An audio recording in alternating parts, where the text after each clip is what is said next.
Nagumye gashi. Nabona gatunze. Ay, wash. Noshigwa ndabaranduye. Ndabe kindi no harima. Ndahiteragira ibijumbo n'amateke nakare mbona gasi isi yari yatse.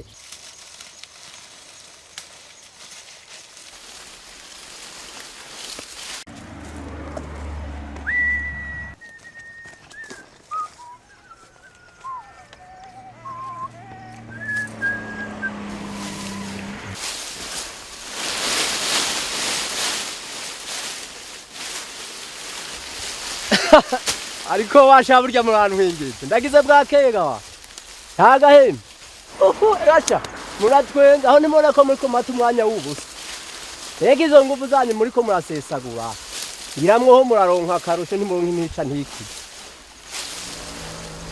Ayo na yawe shawo Mbega ahubwo ntituronka intica ntikizi Nizwa twimiye kwina Ija kawe yawe utagikata cyangwa usasire Wivuza kuronka amafaranga ngani gute Ahubwo ndagiye kwirandura yose ndayimare ndayiterera ibijumbo na kare n'amateke na kare niho byonkiza kare Murabona Urafise ubwe Erega urubahuka ivyo bijumbu uzoheza ubifungure wongera ubisomeshemo n'abana komana beko baragwiye Ega ikawa yashitse kitubeshejeho nibeshejeho n'igihugu cyacu wibaza amafaranga nini y'agaciro njira mu gihugu cyacu wibaza nini kava muki Ahubwo muratwenza Utubu rero jewe nje kukorera igihugu.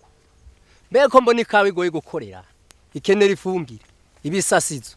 Nanje akaba ataburyo nifitiye. Narayiretse. Ico gihugu naco kiraza kibikora. Mbega ubwenge bwawe niho bugarukira. Ajya amavure ya leta uja kwivurizamo. Canke amashure abana bawe baza kwigamo. Mbere ni ku buntu. Wibaza ko amafaranga kore leta ikoresha ava he? Simuri kawe. Ahubwo murantu hingije. Uti ni mikawa rero. Neza. Ahubwo habe ndababise. Ni karaduga gituma.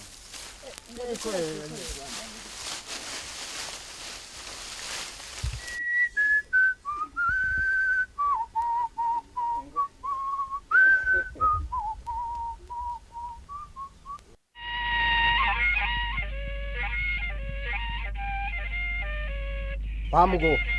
Reko mbona wirambitse ngaheze isaha. Aba bana babona ibiki. Ngo babirukanye ngo amakaye ntakwiye na jewe ndagwaye. Ni nkabo bari munyene. Ndirabona ko atamafaranga dufise. Ariko urashobora kuvuga yuko atamahera dufise. Nta n'isoni ugira n'ukuri. Genda urabe ukuntu bantoni ikawa yabisayangana. Amafaranga ntibama bayoraguye.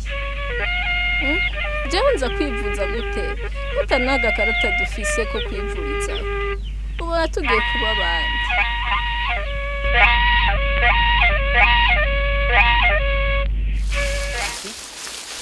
Niba abana baratahutse Makideri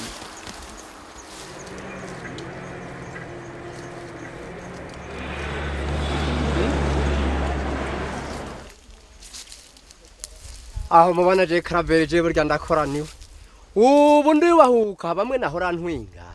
Ngo gende ngo ntabara mu ngurana amafaranga. Kambe kugenda. Mbere ubona maki Ugarutse uje gudutesha umwanya Oya mugenzi ndakoraniwe aho ubona. Aho ngiye muhira nsanze umugora gwaye. Abana nabo bambirukanye kwishuri.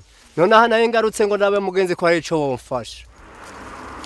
Tahiyo tukubwira ngo witeka wa yawe ngo teri yose ugiye twe twacafise ingwane z'ubukene nk'ibi nta mashure twatsinze ariko ndazi neza kikawe tubesheje Umbeza rero Karabe Ego mugenzi. jewe ndiyemeje kugufasha Nabagaheza gigwaye muragaheza. Uravyumva? Ego. Ariko ugende Uri umugenzi. upe ngaha wiyemeje kugiye kugarukira kijya gipimo cyawe cikawe Ntime. aho uriko uravyumva Ndakumva mugenzi none ndakumva.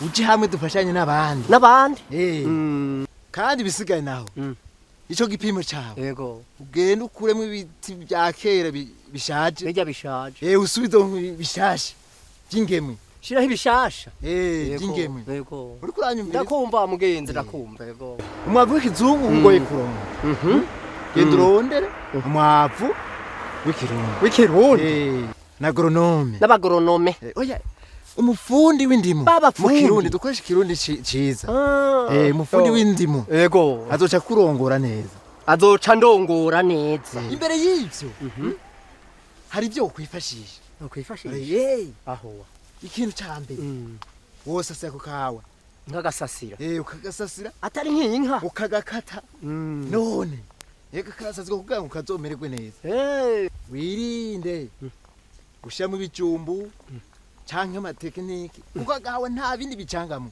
urumva none ko ariko twahora tumfashaga mugenzi utujumbu nitwa twahora tumfasha oya ntuzoshiremo igipimo cikaho gikoga uko nyene n'ibijumbu ntuzoshiremo wendaze ko mu mutwe hari ibijumbu gusa ndabizi yemwe urumva hanyuma rero burya twese abarundi twoca tugira akarusho tugatera imbere none wagiye umukongomani uri umurundi nyene yego na wa mukecuru wanje asubire ko ronka agatenge yambara n'abana basubiye kwishuri neza cyane hanyuma igihugu cacu kikogorora uranyumvise rero karabe yego nyaguheza uri umugenzi w'ubisi yego basha murakoze imana ibaheza ukuri murakoze aho bivuye mu Imana ihongereza